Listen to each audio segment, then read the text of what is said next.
झालाय कांदा, आवाज येतोय। कांदा आणि खोबरं हे सगळं मिक्स करून घेते एकदम।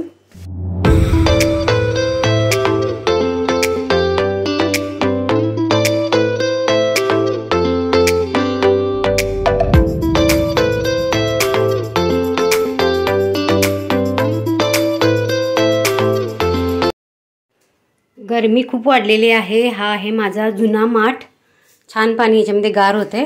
आणि मी गेलेले बाजारामध्ये तर अजून एक माठ आणलाय आणि हा माठ आणलाय मी सोहमसाठी कोल्हापुरात न्यायला। तिकडे खूप महाग असते बाई असलं काही पण। आणि हे मी आणलेलं आहे 190 रुपयाला। हा त्याने सांगितले होते 210 रुपये, काय ते 220 का 10 सांगत होता, 190 ला दिलाय। आणि हा आहे भाजीपाला। भाजीपाला काही जास्त आणलेला नाही, गावाकडून आले भाजी आहे। दोघांना किती का लागते, कांदा लसूण मसाला करायचा आहे मला थोडा, त्याच्यामुळे कांदे आणले, चांगले होते कांदे, 25 रुपये किलो। आणि अद्रक घेतले, लिंबू महाग आहेत आणि कोथिंबीर पण घेतली थोडंसं घालायला कांदा लसूण मसाल्यामध्ये। भाजीमध्ये काहीच आणलेलं नाही मी, फक्त हे आणलेले आहे भेंडी 10 रुपयाची, भेंडी 10 रुपये पाव। आणि टोमॅटो आणलेत, खरबूजा आणलेत, फ्रूट्स आणलेत खूप सारे, आणि संत्री आहेत, केळी आहेत, आणि खोबरं पण मसाल्यामध्ये घालायचं म्हणून आणले।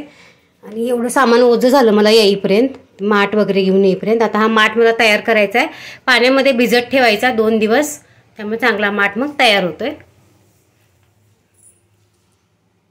कोथिंबीर मी स्वच्छ धुवून फॅन खाली वाळवत ठेवली आहे। उद्या मला कांदा लसूण मसाला करायचा आहे, त्यामध्ये ही कोथिंबीर वापरायची आहे। हॅलो एव्हरीवन, नमस्कार। ग्रीन दर्पणमध्ये मी अनामिका तुम्हा सर्वांचं खूप मनापासून स्वागत करते। आय होप सगळे छान असाल। आणि नेक्स्ट डे आहे, आज आहे मंगळवार, हा आहे मंगळवारचा ब्लॉग।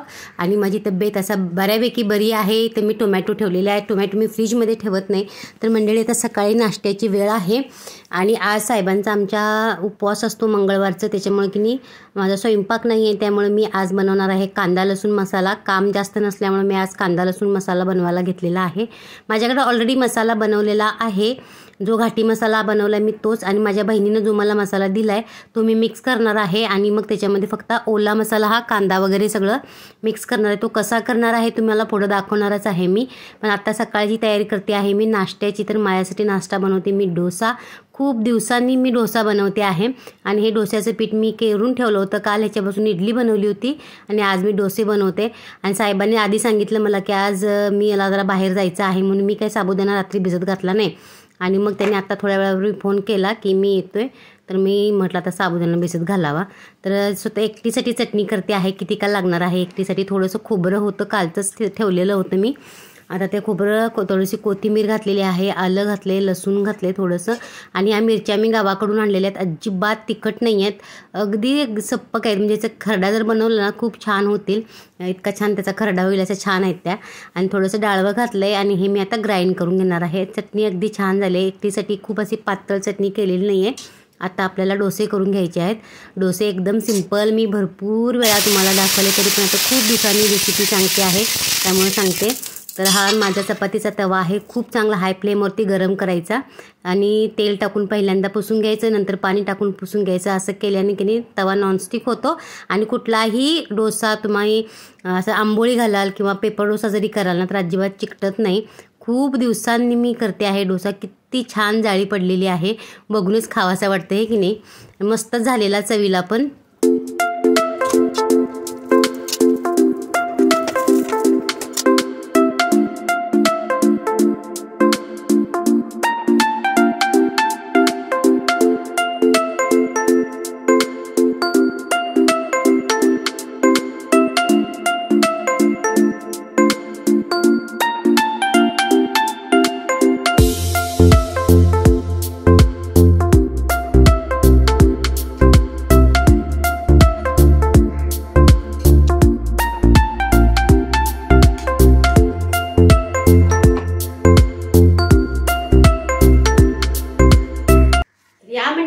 गरमागरम डोसा खायला आणि खूप छान झाला आणि खूप दिवसांनी माझ्या हातचं असं काहीतरी बनवून खाते मी, म्हणजे असं डोसा वगैरे ना।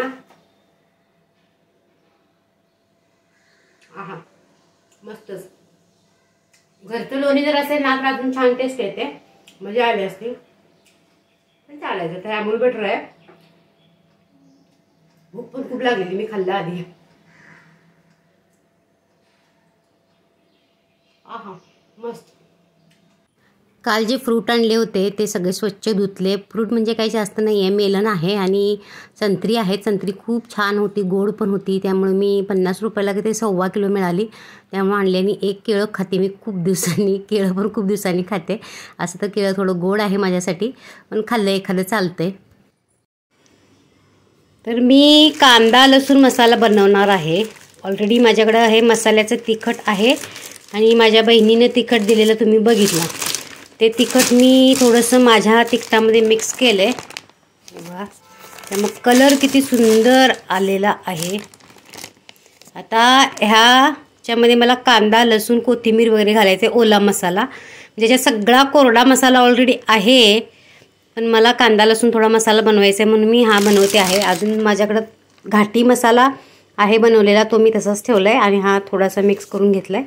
त्याच्यामध्ये मी घालणार आहे, हे ठेवलेत कांदे, खोबरं घालणार आहे आणि आलं लसूण आणि ही कोथिंबीर मी धुवून स्वच्छ पॅनखाली वाळवली होती बघा रात्री ती. आता हे सगळं मी कांदे वगैरे कापून भाजून घेणार आहे, खोबरं भाजून घेणार आहे, लसूण सोलून भाजून घेणार आहे, आलं वगैरे आणि मग ह्याच्यामध्ये मिक्स करणार आहे. तर आधी कांदे कापून घेते. तर मंडळी मला की नाही असं खुरप्यानं की नाही किंवा वेळीनं असं कापायला सोपं पडते, सवय झालेली आहे त्याच्यामुळं. आणि कसं बसून आपण थोडं असं हे जे काम असतं ते आरामात करू शकतो. उभं राहून मग ते चाकून विकून कापायचं मला काय जमत नाही. आणि कांदे खूपच छान होते, अजिबात डोळ्यातून पाणी आलं नाही. ते मला हा कांद्यांचा पॉईंट आवडला. आणि एवढे बारीक कापले मी, अगदी छान झाले होते. मग असे उभट नाही कापले, असा कांदा की नाही मधून असा कट केला आणि त्याच्या जे बाजूची साईड असते ना त्याची उभी न कापता असा आडवा कापला. त्यामुळे अगदी असा बारीक पातळ त्याचे स्लाईस झालेले आहेत आणि कापायला पण आपल्याला तो इझी जातो. त्याच्यामुळे मी नेहमी कशाला असा तळायचा कांदा असेल ना तो नेहमी मी असाच कापते. तर हे कांदा लसूण मसाल्याचं सगळं साहित्य मी घेतलेलं आहे. कापून खोबरं घेतलंय, कापून लसूण घेतलाय अर्धा मधला सोलून आणि हे पण स्वच्छ धुतलेलं होतं. आलं ते पण कापून घेतलंय, हे पण कापून घ्यायचं आहे. आता कोथिंबीर आणि सगळा कांदा बघा बारीक करून घेतलाय, छानसा असा बारीक झालेला आहे स्लाइस. आणि आता मी बनवणार आहे. आमचे साहेब आले, किती वाजले बघा, 11 11:30 12 वाजले आणि 11:30 12 वाजले. साहेब आलेत आणि त्यांच्यासाठी खिचडी बनवायची आहे. साबुदाणा मगाशी 2 तास झाले भिजत घातलेला, पण भिजलाय आता. आणि आता बटाटे पण उकडलेले नव्हते आणि आता बटाटे हे मी फ्राय करून घेणार आहे आणि मग खिचडी बनवणार आहे. आधी हात धुवून घेते, कांद्याला हात लागलाय.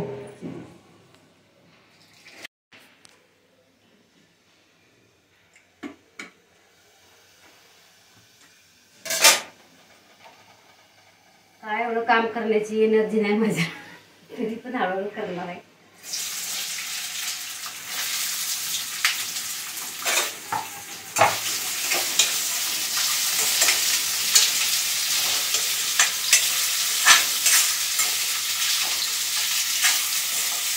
मीठ टाकून ना कांदा असं बटाटा परतला ना लवकर भाजते. सेंदव मीठच आहे.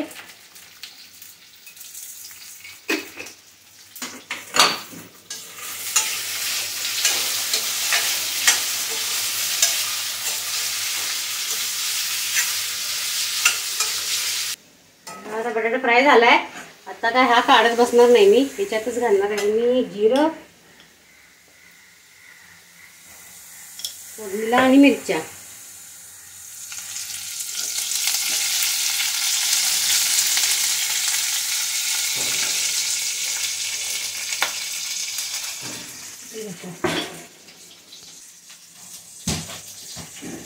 फ्राय शेंगदाण्याचा कूट आणि असं सगळा पसारा झालेला आहे, नीट लावलेलं नाहीये.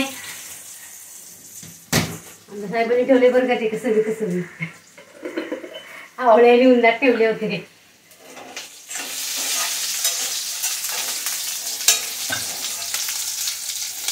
घालूया साबुदाणा,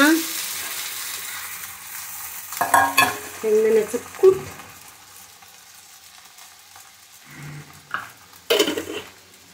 आणि ऑलरेडी आपण मीठ घातलेलं आहे तर थोडंसं घालायचं आता.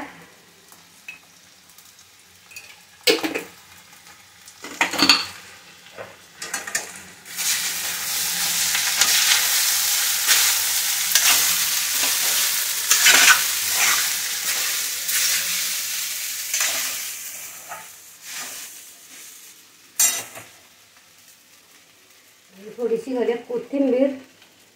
इथे स्वच्छ धुतलेलीच आहे वाळवलेली.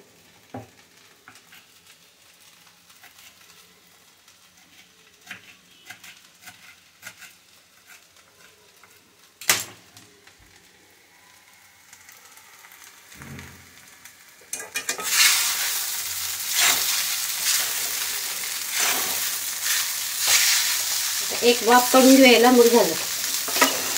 असं ट्रान्सपरंट झाला म्हणजे साबुदाणा. तूप टाकू का एक चमचा?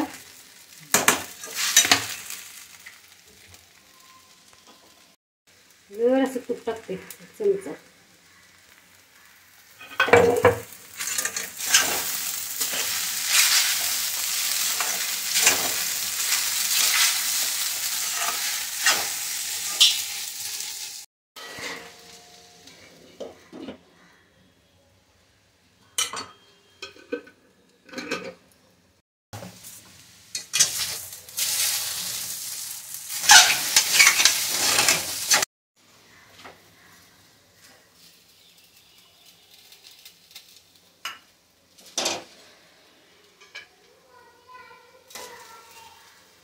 मोठी प्लेट घ्यायची ना जरा.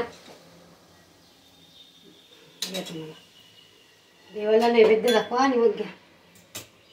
नाश्ता वगैरे झाला आहे. थोडा वेळ थांबले मी, बसले जरा आणि मग आता कांदा तळायला घेतलेला आहे. कांदा की तळताना तेल खूप हाय फ्लेमवरती गरम करायचं आणि मग कांदा तळायला घालायचा. कारण की हा कांदा तळायला खूप वेळ लागतो. त्याच्यामुळे की नाही इतर काम पण आपण करू शकतो हा कांदा तळत तळत. तर मी आता हे कोथिंबीर बारीक करून घेणार आहे आणि मिक्सरला मी ती कापून बारीक करून घेणार आहे आणि मिक्सरला चांगली फिरवून घेणार आहे मीठ टाकून. मी आधी कधी कांदा लसूण मसाला बनवलेला नव्हता. माझ्या बहिणीला विचारला की कोथिंबीर पण फ्राय करायची का, तर तुम्हाला जर फ्राय करायची असेल तर कांद्याबरोबर तर करू शकताय. पण ती बोलली की असंच थोडंसं मीठ टाकायचं आणि मग फ्राय करून हे करून घ्यायचं, म्हणजे बारीक करून घ्यायचं. तशी पण घातली तर चालते. पण कांदा फ्राय करताना मीठ नक्कीच टाका आणि मोठं मीठ वापरा. मोठं मीठ हे मी मसाल्यासाठी वापरलेलं नेहमी चांगलं असते. माझ्याकडे एक बरणी नेहमी असते मोठ्या मिठाची, म्हणजे काही ग्रेव्हीज वगैरेमध्ये मी वापरते आणि मसाला करताना तर नेहमी मी मोठंच मीठ वापरते. आता ही कोथिंबीर मी कांदा इकडे फ्राय होते तोपर्यंत की नाही बारीक करून घेणार आहे. तुम्ही बघू शकता अगदी छान बारीक झालेली आहे. बारीक केली टाकल्यामुळे की नाही लवकर छान बारीक झाली. एवढी झाली कोथिंबीर बारीक होऊन. कांदा इकडे भाजतोय. मीठ टाकले याच्यामध्ये पण अजून भाजलेलं नाही. किती वेळ लागतो याला? वेळ लागते मात्र कांदा भाजायला.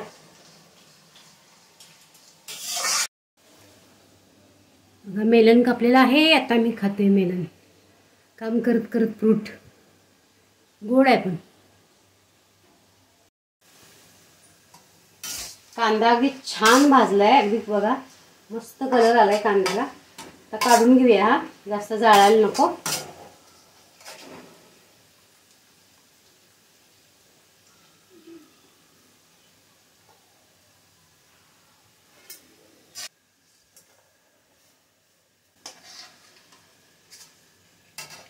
छान कलर आला अगदी मस्तच.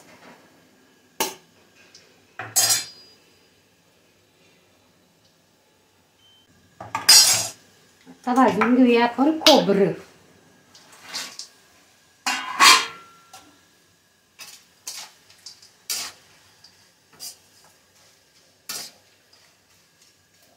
खोबरं पण भाजलंय. खोबऱ्याला पण छान कलर आलाय. काढून घेते पण.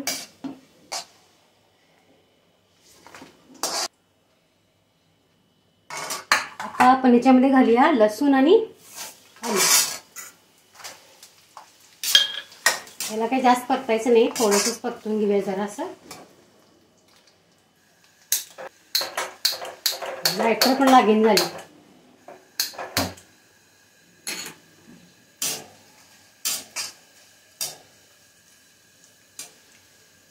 अद्रक लसूण पण भाजलंय. आपण हे पण काढून घेऊया.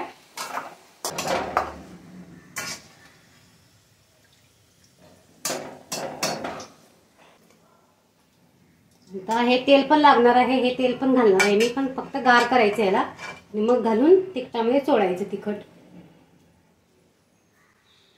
कांदा बघा किती छान झालाय. अगदी मोकळा आणि कुरकुरीत झालाय. अजून थोडा थंड होऊ द्यायला आणि ही लसूण आहे, कोथिंबीर, खोबरं, हे सगळं आता मी व्यवस्थित थंड करून मग मिक्सरला बारीक करणार आहे.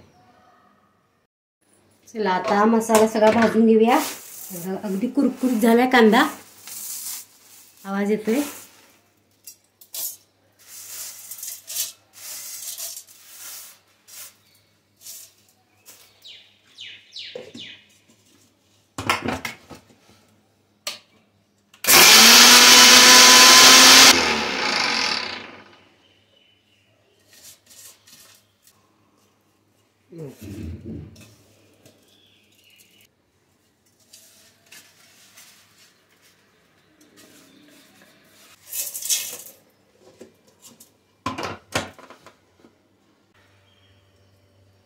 तर हे मी कडवलेलं तेल आहे ना, तळलेलं तेच घालते.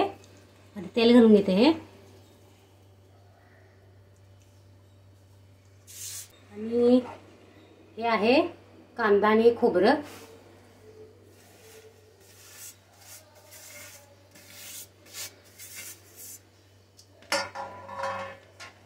मी हातानेच मिक्स करणार आहे, कारण माझ्या हाताला आग वगैरे काय होत नाही त्याच्यामुळे. आणि हे कोथिंबीर आणि हे अद्रक लसूणची पेस्ट.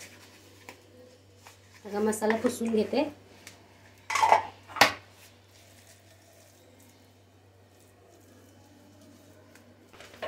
हे सगळं मिक्स करून घेते एकदम.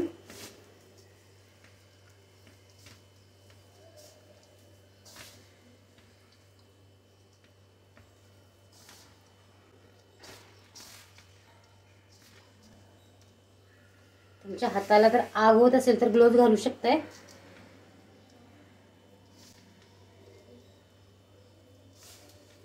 तिखट किती छान दिसाले. आता असा खमंग वास आलाय. हे तिखट ना मी मिक्सरला फिरून घेते, म्हणजे व्यवस्थित मिक्स होईल, सगळीकडे ओला मसाला लागेल.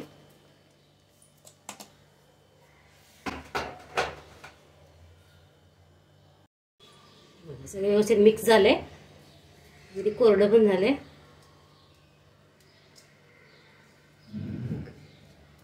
हाताने मिक्स केल्यावर झालं नसतं ते सगळं, सगळीकडे लागला नसता मसाला. आता हे सगळं करून घेते.